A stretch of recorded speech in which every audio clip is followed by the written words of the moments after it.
খেলতেন তখন তার এক সতীর্থ ছিলেন ক্রিস্টিয়ান তেলো। একদিন তেলো যখন জানালেন যে তিনি বাবা হতে যাচ্ছেন, তখন বার্সেলোনার প্রায় সব খেলোয়াড়ই তার অনাগত সন্তানের জন্য উপহার নিয়ে এসেছিলেন, শুধু মেসি কোনো উপহার আনেননি। তখন মেসি তেলোর কাছে গিয়ে বললেন, তোমার উপহার তুমি ম্যাচেই পাবে।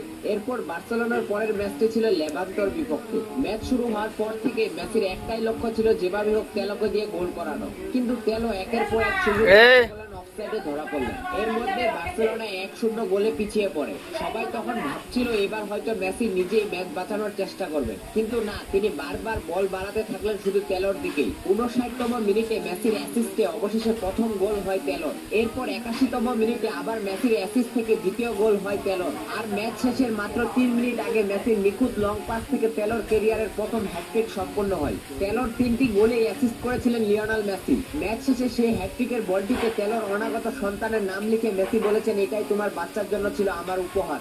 এই কারণে কোটি ভক্ত এবং সতীর্থর কাছে মেসি শুধু একজন ফুটবলার নয়, একজন অসাধারণ